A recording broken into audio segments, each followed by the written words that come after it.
Amid the ongoing unrest, U.S. President Joe Biden has called on Netanyahu to halt the plan and seek a broader consensus. The Prime Minister previously paused the overhaul in March due to protests and strikes, but later announced its continuation after failing to reach a compromise. While Netanyahu maintains a busy schedule and his office states that he is in good health, information about his well-being or medical records has been limited over the years. The heart pacemaker implanted in Netanyahu is used to address slow heartbeats or heart failure by sending electrical pulses to regulate the heartbeat. Patients with pacemakers often return to regular activities shortly after the procedure. Israeli Prime Minister Benjamin Netanyahu was hospitalized again amid a surge of unrest in Israel.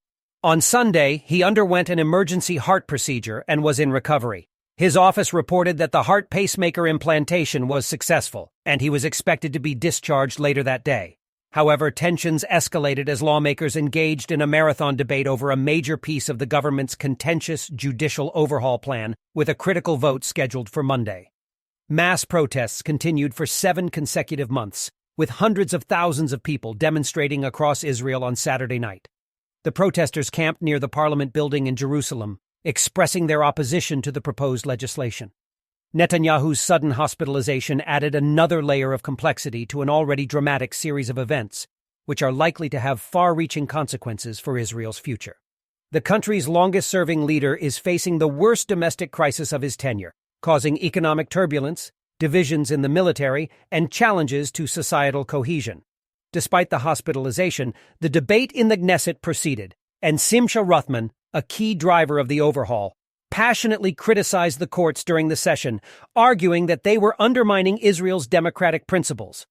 Moreover, Netanyahu's health issues disrupted his usual routine, leading to the postponement of the weekly cabinet meeting and the rescheduling of 2 upcoming overseas trips to Cyprus and Turkey.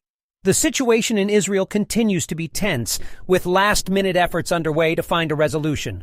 The proposed overhaul legislation aims to limit the Supreme Court's oversight powers, sparking a debate between proponents, who believe it curtails judicial overreach, and critics, who fear it could lead to arbitrary decisions and corruption.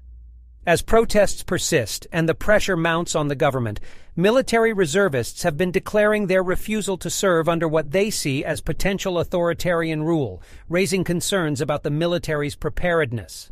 Netanyahu and his far-right allies introduced the overhaul plan in January, asserting that it aims to address the powers of unelected judges. However, critics argue that it threatens the system of checks and balances, pushing the country towards authoritarianism.